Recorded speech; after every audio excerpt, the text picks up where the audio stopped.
Hello and welcome to the Flix Forum podcast, where each episode we go back and look at a Netflix original film in the order of release. Today, we are discussing Netflix's 79th film. It's the 2018 sports drama Amateur. It's directed by Ryan Koo and it stars Michael Rainey Jr. I'm Jesse, and as usual, I'm here with my co-host MJ. How are you, mate? Good, how are you? Good. Are you still only went with one car? Yep, just the one. Did you do that because I brought that up at the end of last week? I'm just going to stick with what I said last week. All right. Just want to stick with the one. All right. It's one character story. Yes. Yes. That's what I'm going to sell it as anyway. All right. Well, that's almost a good segue. Jesse, Yes. we start all of our episodes with our fast flicks, We do. which is a short summary of the film. I've never actually done this introduction, so I don't know if there's certain things I should or shouldn't say. You're doing a good job. Jesse, what was your fast flicks for Amateur? Okay, put me on the spot here. I was waiting to hear what you had to say. Mine, I was going to be like, oh, whatever MJ said. So I've said that this is a kid who dreams of playing basketball, but he's got to deal with the systems in play that are often not always made to support young athletes. Nice. Yeah. How about you? Yeah, well, I've gone with a story focused on the imperfections around the rules of amateur high school sports stars in the US. I think we're going to have a good chat about this. You and me both have an interest in sports, particularly basketball. Correct. And this film really nicely explores something that I didn't know the film was going down this path, to be honest. I'm sure it's obvious if you actually really looked into the film, but I try not to know much when I go into it. Yeah. And when it started going there, I was like, oh, this is interesting that they're actually going down this angle as opposed to like poverty-stricken family or, is he going to make it in the big league? It's like, no, this is talking about how amateur sports... I couldn't have said it any better, so maybe it worked you going second. That was good. So we have a look at what we learnt about a film, any sort of history or development or anything like that. This is an interesting one. Well said. This is an interesting one. So this is sort of like a love project of the director Ryan Koo, and he started crowdfunding for this project, which was titled Man-Child back in the day. Started in 2011. Not a good name. Not a great name. No. So started back in 2011, and there was a short prequel that he made to this Man-Child, which he titled Amateur. And did he make that prequel to put on his sort of crowdfunding page to be like, this is the progress so far, guys. Stick with me. This is the sort of story that we want to tell. This is the type of character we're gonna tell. And then Netflix picked it up. I think it was in 2016. I think January.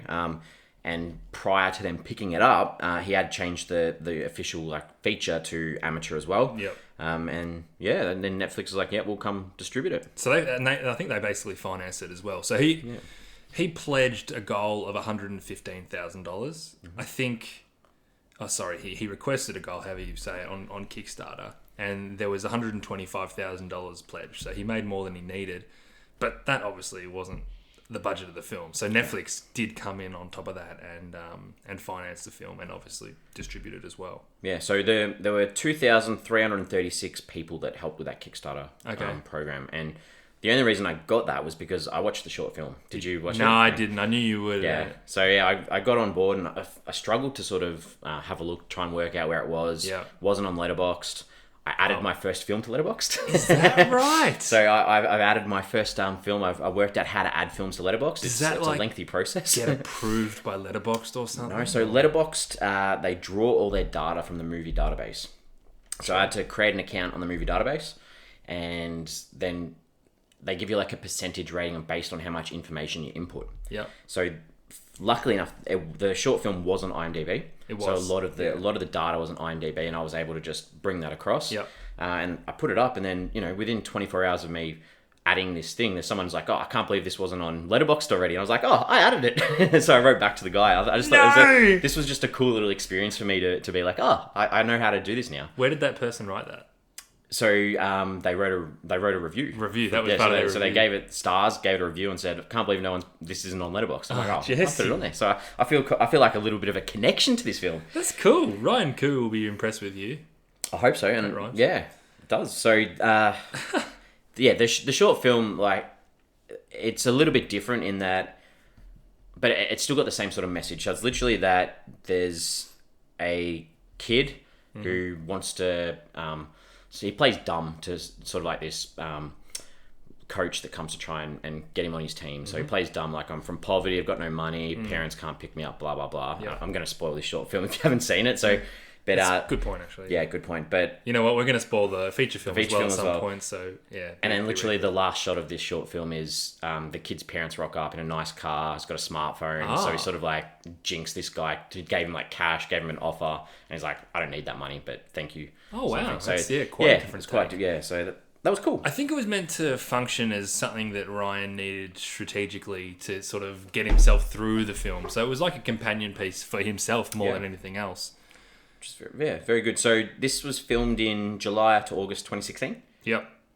And didn't get released until April 2018 on Netflix. So a bit of a break in between the actual filming and the release. Yeah, that's a couple of films in a row that Netflix has done that. This one, unlike last week's one, wasn't released at a film festival, which is why we think Six Balloons was held. Yeah. I guess for this one, they were just trying to find the right spot in the slate for it. Yep. Yeah, sure. In the credits of the actual feature, it was supported by Sundance and Tribeca, though. I did notice that, and that's why when I watched the film, I hadn't done any research on it, and I was surprised to know that there was no film festival for it. Yeah, I thought it was interesting too. What else have you got about the film? Not too much. I think we'll talk about Ryan Koo when we talk about the director a little bit later, because he's a fascinating dude. Very keen to follow him just in general, not even just in film. He's just an interesting guy. A lot of those Kickstarter videos that he put up to start getting the ball rolling, like you can still view them. Yeah, and I saw that. Yeah. Some that are over an hour, and I was like, I don't have time to sit and watch these. But it's cool that he's committed to it. Yeah. So it was filmed in Denver, in Colorado. A lot of the basketball game scenes were filmed at the Denver South High School in Denver, which has that real kind of street feel to it, which the film's called Amateur, so you can understand that. Not much else from me though. Well, so it's really funny because the ideas of this film is about this amateur kid and the rules around like the NCAA and things like that. So even in making this film, Koo had like a lot of issues and trouble in trying to cast someone, because he wanted someone who could play basketball, but if they got paid for being in a film, they lose their eligibility to be in the NCAA as well. So if they were too good, they wouldn't have been interested. Yeah. So oh man, that's awesome. So it was. So he spoke a little bit in a couple of interviews about, it was so tough that we needed to find this kid that, he didn't want to actually apply himself to take basketball professionally, because if he did, then by being in this movie, he gives up that opportunity. Wow. And the other issue he had was obviously this kid who plays. That's a grey area. I don't know. I'm confused about that, because he's getting paid to act, not to play basketball. Surely there's a way around that. You'd think so, wouldn't you? Because if you're a good basketballer, right, and you don't want to lose your amateur status, and then you star in a film that has nothing to do with basketball, that's fine, yeah? Or is it not? I don't know. That's a grey. Who knows? Like, is it that they can't be paid for anything at all? I don't know. Like, are they not allowed a part-time job? Who knows? Okay, yeah. Yeah, it was quite interesting. And the other issue was that obviously he's a minor, so they had to work around that 8-hour day. So a lot of the issues with filming, like they had a lot of night scenes. So they'd often, he said that they'd pick up, they'd start at midday, so they could film through to about 8 p.m. Just so they could get. It was a hard shoot because they're just shooting the day scenes and then dusk's coming. And you saw that in the film a lot. There's a lot of scenes at dusk because they're just trying to push through to get some night scenes too. That's a good point. Hey, he's done that really well with that roadblock, because one thing I did note is the basketball in this film is good. It's not cheated. It's not like High School Musical where you're like, well, these guys have never thrown a basketball in their lives. It's well thought out. Even the plays that they draw up are like proper plays. Guys are setting screens. It's good, decent basketball, which you can be in films. You can sort of let that go sometimes, but some of the execution of some of the things I have little concerns with. But I do agree that they put the time and effort in to actually make it feel like it was a real. Yeah, I appreciated that. And look, the kid who played Tyrone was talented. So hopefully he hasn't kissed away a good college career. Yeah. The consensus for this one. Come play in Australia. You can come play in Australia. The consensus for this one. What have you got? It's not bad. I kind of wished it was a little bit higher, but it's a 5.9 out of 10 on IMDb, which is pretty good. Mm-hmm. Just over 3,000 ratings on that one. Mm-hmm. And it's a 2.8 out of 5 on Letterboxd, which is a little bit lower, but not much. Just under 1,100 ratings on that. So it's a small kind of rating sample, but enough to get an idea of what people thought of it. Our Google users, 96% of people like this one, which is high, back up to the high range We've again. said that we think that Google users' ratings are, if you type it in, it gives you a chance to like it or not like it. And they're all generally very high. Yes. But that's higher than normal. It is higher than normal. Rotten Tomatoes, no consensus, not enough reviews. Okay. Only 5 reviews. That's small. 60%. Okay, so 3 of them liked it. Yeah, and the audience for Rotten Tomatoes, only just over 100 people had got on there, and it was at 68%. So a little bit higher than the critics. Yeah, but again, Rotten Tomatoes, very small sample size, hard to get a good gauge on it. Yeah. I had a Netflix percentage match for this one. Mate, so, no, I didn't. You didn't? Oh. It's a couple in a row now, and I'm getting annoyed. Yeah. Did you add it to your list and then see if it changed? Yes, I did. Nothing so that's the thing. I saw the day before I was going to watch it that I didn't have a match. Yep. So I put it in my watch list, came back, and then it still didn't have a... Okay. Because thanks for testing We that did out. chat about that last week. We did. Hopefully I just get bloody matches now. I don't know why it's sort of stopped. I had 65% for this one. Which is probably one of the lower ones I've had. You're in a bit of form with your percentage matches. You've had some high ones recently. Yeah, so 65, a little bit low, end. Okay. I think it's time for a good segue. Yeah, it is a good segue to give our early thoughts. MJ, what are your thoughts on this one? I thought it was pretty good. Yeah. I probably enjoyed it on 2 levels. So I liked the dedication to telling a story around amateur sports and exploring the rights and the wrongs and the whys and the why nots of how this NCAA process is structured. Mm-hmm. But I also like the character story of Tyrone and the emotional connection that story built with me as well. So 2 thumbs up. Like, I enjoyed it for 2 different reasons. The first reason, obviously being a sports fan and interested in that side of thing, I can understand how people wouldn't find that interesting, but it still ticked another box as well. So if you're not a sports fan, I still think there's enough there for you. Well, yeah. What about you, mate? Yeah, I kind of agree. The execution of some of the things are things that I feel like I'm starting to get not annoyed, but like used to with Netflix films at times. Yep. Where they're the lower sort of budget ones, often first time directors. But like you said, like I think I sort of overcame those things to enjoy this enough. Yeah. And I mean it's a decent film. It's worth watching. Yeah. Have you seen the movie Concussion with Will Smith? I haven't, no. It's so boring and it's so dry.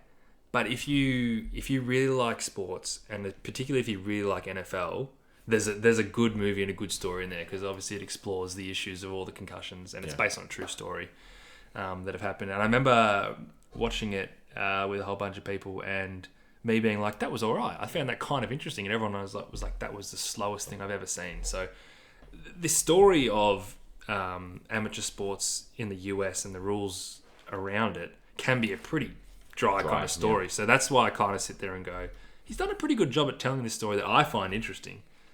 And you've got like complete opposites too. Like you think about Draft Day with Kevin Costner, like, and that's exciting the whole way pretty much almost. Like, it's again like, if you don't like sport, you will hate that movie. Yeah.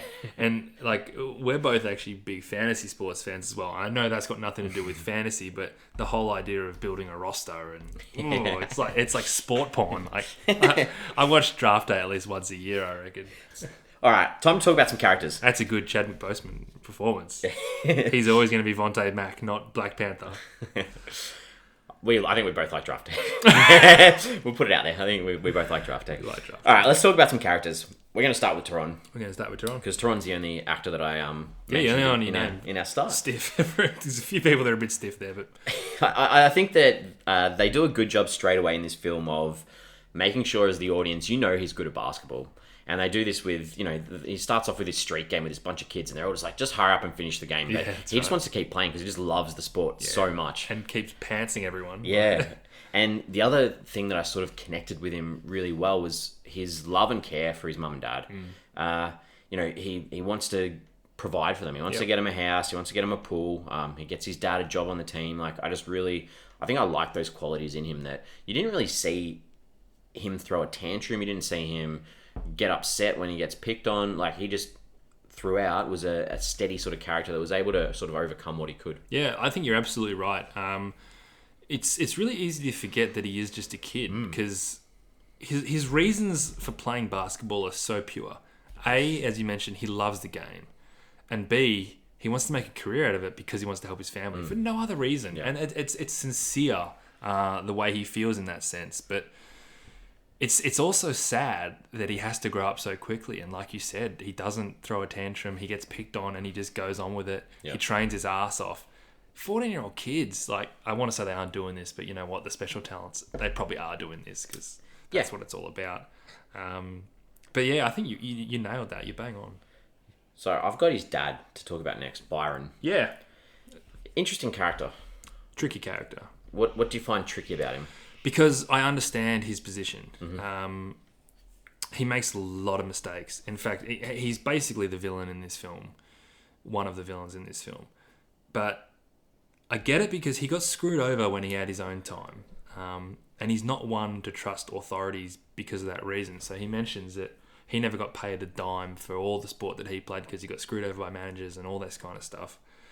But then there's a side of things that you are not doing the right thing for your son, even though you can understand why he thinks he is doing the right thing for his son. So that's why I found him complicated. Yeah, I agree. In a good way. Yeah, because I don't think that they purposely put him out as this character that was dead set just motivated on the financial successes that could be there. They put him out as he wants his son to be successful, and they show he's always motivated by how many online likes he gets with his videos and having a go about him not taking the final shot in a game.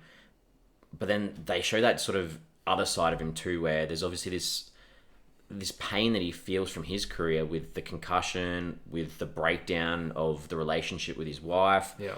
So it wasn't just there was more that he can't get a job. Yeah, it was good that there was more to him than just this dad that wants his son to achieve. Yeah, absolutely. Yeah. And I think that's what made you sympathise with him more than you otherwise would have, because you've got T, who's playing good basketball and he's got a good role in this team, and then there's that game where he passes off the last shot and they win the game.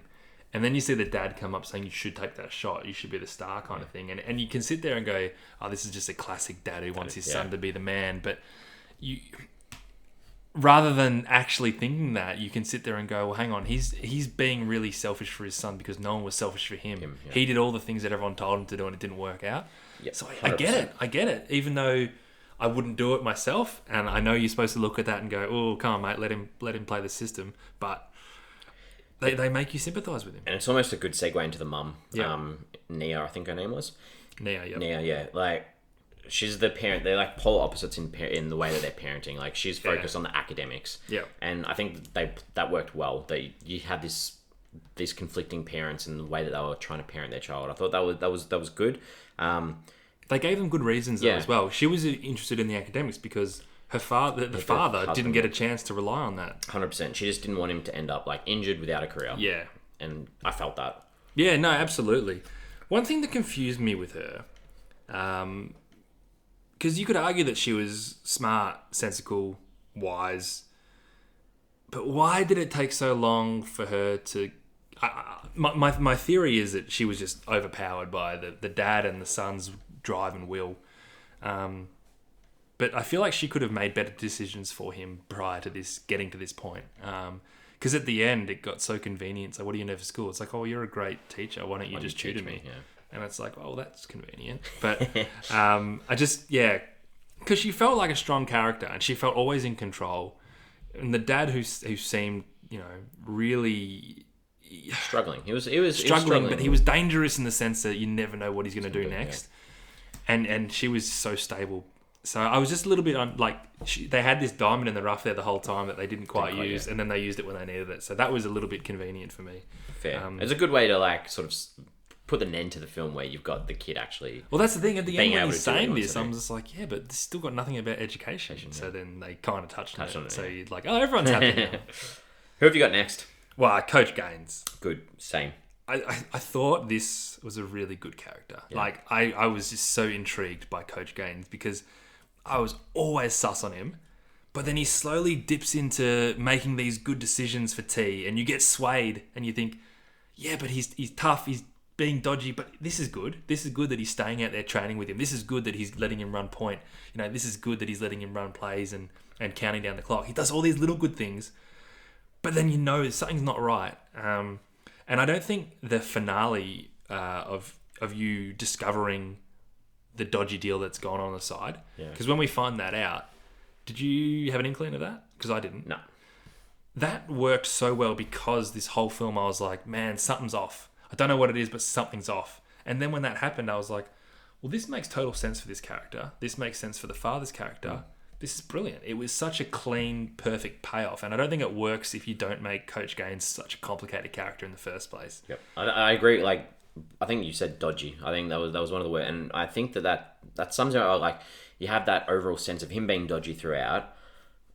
But I never thought that he didn't truly want the right thing by the kids that he was with. That's the thing. Like, and he makes this call at the end where he says, you have to do dodgy things or you can't compete with these other bigger schools. So I get that. That's the thing. Yeah. They make you understand where he's coming from. And again, similar to the dad, you might not agree with the ethics behind it, but you get it and you know why he's doing it. Because you never think he's a bad dude. Like when they first rock up at that house and it's like this dodgy house. Like, who is this little pedo guy? Like, and I was really worried, but then he does these things. He's like, he's not a bad dude. And I kind of like his payoff at the end. Like, agree. All they're right, complicated characters, but good complicated characters. Well, I want to talk next about Anton because this is probably one of the characters that I like the least. Yep. He's the character that you had to have a bad guy. You had to have a bad guy on the team that was going to create this conflict.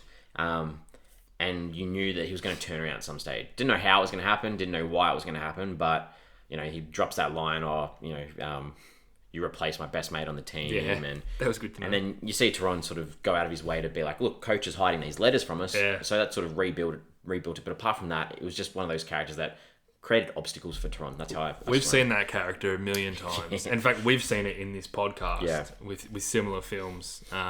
First Match comes to mind. And also, what was that other film? Burning Sands. Had these characters who were like just dicks for the sake of being dicks, but then they won them over and then they became allies. So you're right. Maybe that was Ryan Koo's way of being like, I got to make it a little bit like accessible for people. Anton was nothing to me. The only other one I've got is Petrus. I just thought that he was an important character, the big European player, because he was the first person to reach out a hand to him, and without that sort of Tyrone really needed that at that stage to sort of have someone welcome him into that house and into that team. So I just put him down because I really thought that was a good narrative device to make sure that he stayed there and didn't go back home to mum. True, yeah. There were a bunch of misfits, even though Petrus was probably a really bad role model. And a bad three-point shooter. You ever wonder why they let you shoot three? I'm a shooter, coach. Yeah, you're a shooter. You don't get it in, though. Any other characters? Nah, I think we've covered. So Ryan Koo, first feature. That's about all I know. But Well, so this guy, I've gone blank now. I feel like he got a job as a designer at MTV, like graphic designer at MTV. Never done a graphic designs course. Spent $25 on a Photoshop course whilst he was on the way to starting his job there. Yeah. Ended up like rising the ranks there. He says he's working with these people that had like thousands of dollar degrees behind him, and he had his $25 Photoshop thing. He opened a website and founded the website No Film School, which I love No Film School. There you go. So they also have a very good podcast. If you wanted to listen to them. Did you know Ryan Koo was No Film School?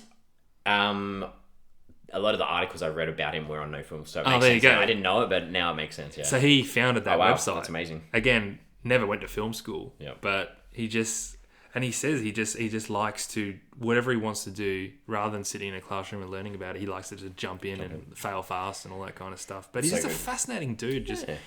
Just follows his interests and he's dedicated, hardworking. I was really interested in finding out more about him. But this is obviously his first feature film. It's cool. What do you think of the cast? I mean, to me, it was okay. They all played their roles. They worked. Yeah, no, the cast worked for this. Yeah. All right, scene time. Let's talk about some scenes that we liked and some ones that we didn't like as much. Start us off with the ones that stood out for you. I thought this film started quite slow. It took me a while to get into it. And the first little bit of me getting into the characters was when Tyrone put Anton's bag back in the van. And you kind of mentioned how he didn't take shit from anyone. Yep. That really showed the power switch of just like, you know what, you can do whatever you want to me. I'm not gonna back down. I'm just gonna come out here and play ball. So I liked that.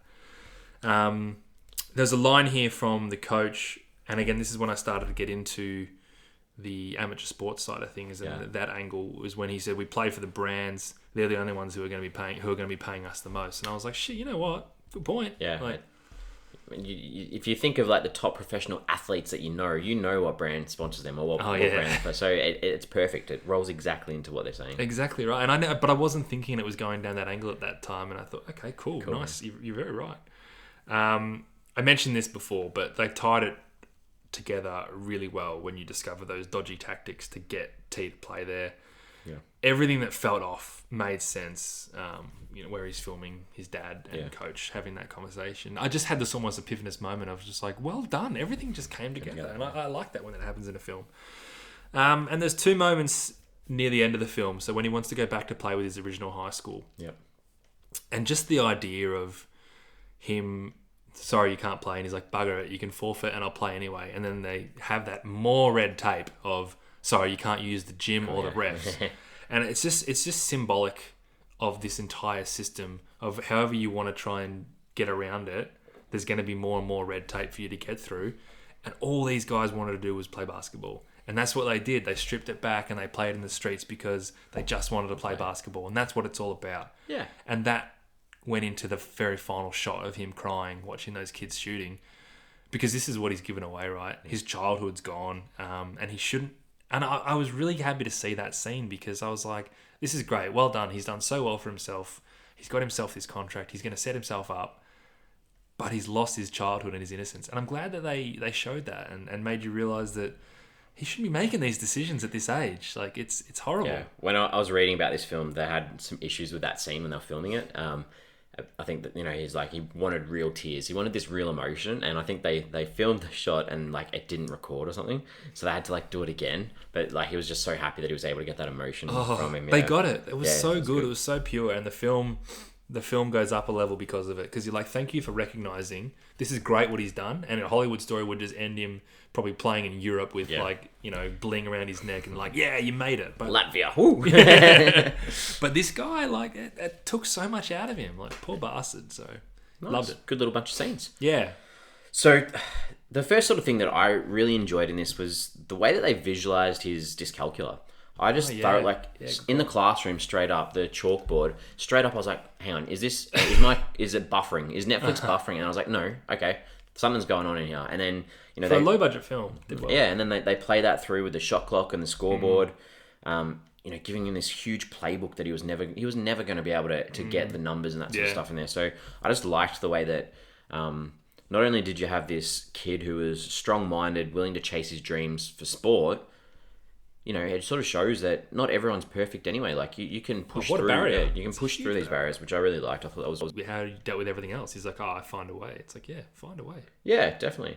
So, my second scene that I really liked was there's a scene where the coach and Tyrone stay back after the game, which was really nice, where you sort of just see these two sort of work together and build this sort of relationship that you can see going forward. And, even though the coach is like, there's, these rules that I can't... I can't keep you back, but he's like, nah, let's do it. And I really like that he actually stayed back with him. I like that scene really nice. Too.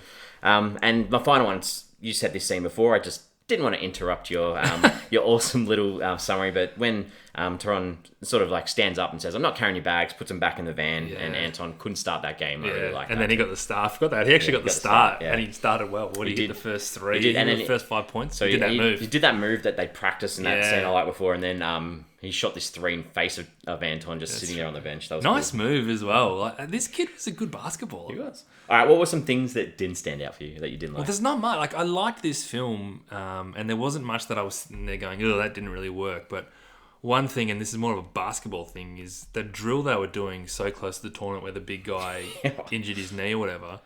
As if you were doing that drill so close to the tournament. It was so obvious, and that really frustrated me too. Like, there's no way that as a coach that you're gonna do like these jumping on ball drills. If they wanted to injure him, they could have easily made him just land bad from a rebound or something. Because now I'm led to believe that Coach Gaines isn't the best basketball coach because he's running these ridiculous drills. He's got no idea. No idea. All right. Anything else? No, that's all for me. Okay. So the things that I mentioned earlier that some of the basketball games, like I liked the dedication they put towards like the plays and things like that, but some of the movements of the players are a little bit silly for me, like dives from the defense and things like that. So that sort of... You mean like early on when they were at high school? Yeah, like the slow-mo sort of shots. I get the dramatic purpose, but that's sort of frustrating. I think they got better once he started playing properly for whatever. I can't remember what they called it. There's one later on which we'll talk about, but that Uncle Byron dude, the dude who's just there doing the dodgy phones and things like that, I thought for the performances of the cast... He was pretty ordinary. Yeah, true.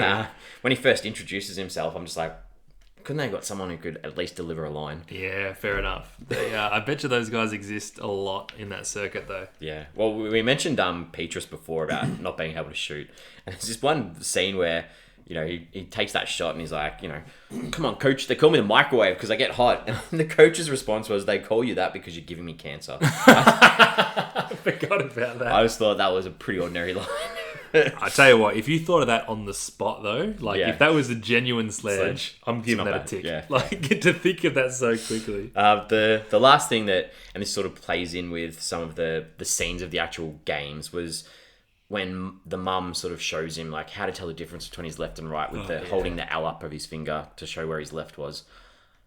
I feel like if he's so good at basketball, some coach would have shown him at some stage what that L at some stage. But he hadn't had to run plays really until then. True. So it would be a tiresome process every single time you're playing, every single play you're trying to set up. Work out what's your left and right. But he had dyscalculia. He didn't have spatial awareness. But he said he had issues with left and right. Left and right, yeah. Yeah. Anyway, that was all that. Yeah, I don't know anything about dyscalculia. So. All right, so time for us to talk about what this movie was saying. What were some of the things that it was saying? Well, my favourite thing was it was a literal commentary on the amateur sports rules in America. Yeah. And this exists outside of basketball, right? Or is it just? No, I'm pretty saying. I think it's NCAA because they cover football. They cover Yeah, and obviously, I didn't look into this properly, but this affected LeBron James back when he was in high school, that he inadvertently, got a pair of sneakers or something, and then they banned him from his high school team for a period, and they eventually challenged it and got him back. Okay. So there's a documentary, More Than a Game, which is really good about his high school. I can picture the poster. It's green with him going for a dunk. Exactly what it is, yeah. We used to watch it before we had footy finals to try and pump us up back in the day. Yeah, very nice. But yeah, I found it a brave conversation to have in a mainstream world, because it's not going to sell films, you wouldn't think, but I think they combined it really well. Yeah, it's that whole idea of education versus profit as well. Like they make this comment, we're getting our diversity quotas for this school, so it's all these. It's not just the the NCAA and being able to play, but it's about schools as well getting funding and that's it. And all these kids are. They're getting nothing out of it, and it's all other people making money off them. That's the thing, they're the reason why the program is successful. So. And these kids are vulnerable. Like they're like you mentioned before about the brands. Like agents use kids to get these brands on board, and it's so hard to believe that at this day and age that we're still having this conversation, and it's still current. I mean, I just try and think about Australia for a second. It's not as black and white. To be honest, I don't even necessarily know the rules. But obviously, you don't get paid to play at high school level. No. But I don't know what rules there are about endorsements. True. So it's such a hard one. Like, if you've got this suit like Zion Williamson, for example, what's wrong with him wearing a brand like a year ago of sneakers that? Well, he had that blowout in his yeah. Well, is it the NCAA? They have like an exclusive agreement with Nike. They've got an exclusive agreement with someone. So that's probably more to do with it as well. Yeah, that they're trying to protect their image too. I like too that they didn't do it like it wasn't in your face, but Teron was walking around with his phone the whole time, and that was sort of his downfall at the end. And this issue of constantly having cameras around, everything that you're doing is being recorded, and it's just a nice little thing to think about as a society. Where are we at? Like everything that we're doing is being documented for anyone to see. That's a good point. And it's hard to go back when you actually do that. Well, that was part of the reason he signed his contract, because they liked his social media following. Posts. Exactly. Yeah, double-edged sword. Good one. I like that. And there's international basketball too. There's this temptation of cash straight up. Like I can avoid all these rules, all these barriers, all these issues of not having a brand sponsoring me. I can go play ball overseas. And you know what? You can still play good quality basketball as well. And we saw that this year in Australia with RJ Hampton and LaMelo Ball. Yeah. They're 18, 19 years old, instead of going to college, playing professional basketball, getting paid for it. And, you got Terrence Ferguson for OKC, who did the same thing a couple of years ago. So, yeah, it's an interesting world. I went to a game, I went to an NBA game a month ago or so, and Terrence Ferguson was starting for OKC in that game. And when they called him out, they're like, and starting at forward from the Brisbane Bullets, or whatever. Adelaide 36. Adelaide 30, whatever it was. I was like, hang on, who the hell is this? And they're like, Ferguson. Terrence Ferguson. So that's cool. That was funny. All right. Time to move on to what we took away from this film. Yeah. Yeah. So what are your thoughts? If you want to put it in the sports films category, which obviously is, I think it ranks okay. In terms of basketball movies, it's no Coach Carter or Who's He Is, but it holds up. Coach Carter it gets a bad rap, but I love it. It's a good film. As I said, the basketball in it's pretty good, and I think all the guys on the court seem to know what they're doing.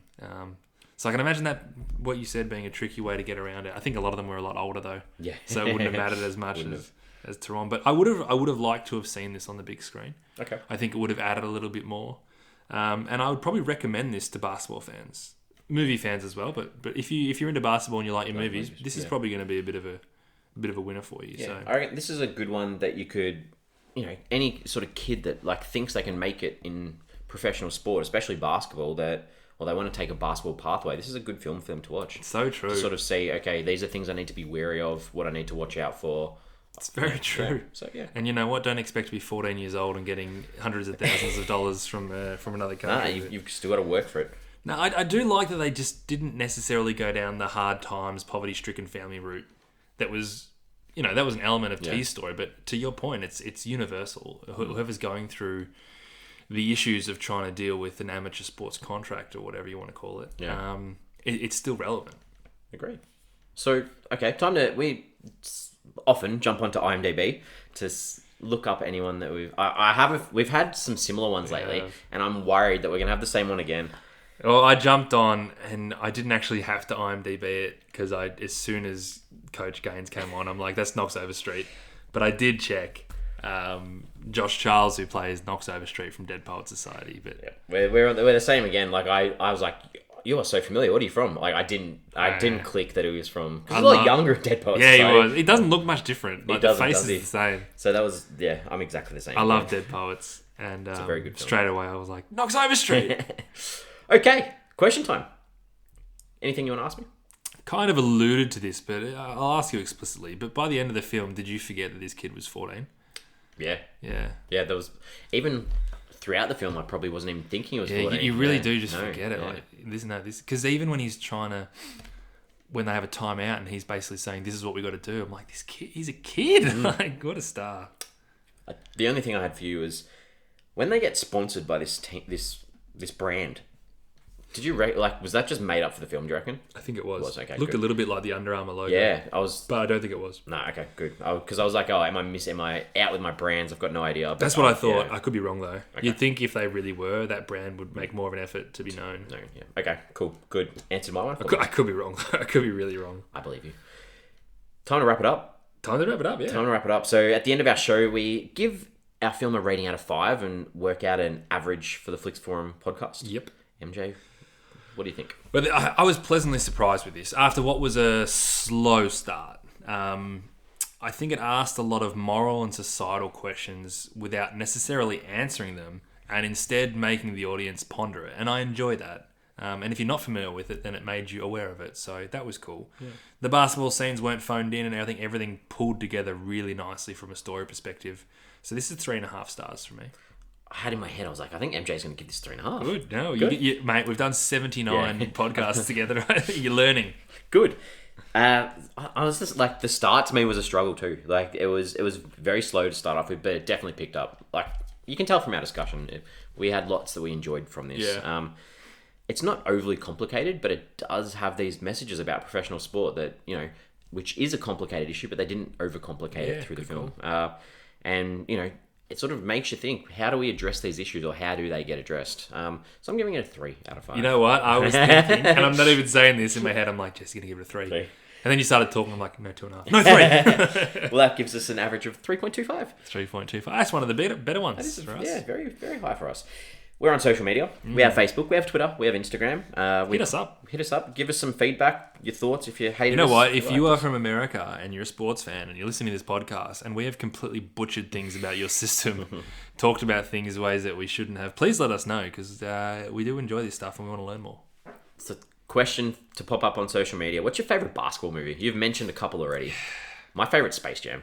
Oh, yeah. just deep down, I can't go past Space Jam. It's such a good movie. It is a good movie. Just a childhood, love story. I just love that film. So before we started year 12, we went away for a night at a university. So all the year 12s, there's 350 of us, stayed. We did these learning things of the day, stayed the night at a university and did some more learning things. And then we started school the next day. Yeah. And that night, we all got in an auditorium and watched Coach Carter as our pump up. Here are these poverty-stricken students who were pulled together by sport. And I think that really stayed with me. And our valedictorian at the end of the year quoted stuff from Coach Carter at the end of it. Stuck with him. I've got a nice fondness for Coach Carter. I enjoyed. There's a Vince Carter documentary too. I think it's called The Carter Effect, and that's excellent. Too. If you want a real doco, Similar to More Than a Game, also a very good documentary about LeBron James. All right, well, we're back next week with our next film. Yeah, we might as well come back next week. You sure? Yeah. I don't want to oversell. No, we'll do it. Okay, good. So next week we have the 2018 drama. It's called Come Sunday. Directed by Joshua Marston. This has an excellent cast. Okay. Chiwetel Ejiofor. I think I said that close enough. Chiwetel. Jason Segel. Condola Rashad. Lakeith Stanfield. Stacey Sargent. Vondi Curtis Hall. Danny Glover. And Martin Sheen. That's a cast. There's a good cast. I'm excited for this one. I didn't know what we were doing next week, but now I'm super excited for it. As you good chat. I like that we had a film that we agreed on. It happens every now and then. Yeah, no, we needed that. I think it would. The conversation works better in that sense. Yeah. Because none of us had strong feelings about anything. I need you sometimes to pull me up or pull me down in some way. So. All right. Well, I will see you next week. You will definitely see me next week, and you will all listen to me next week. And I appreciate your earballs. Good.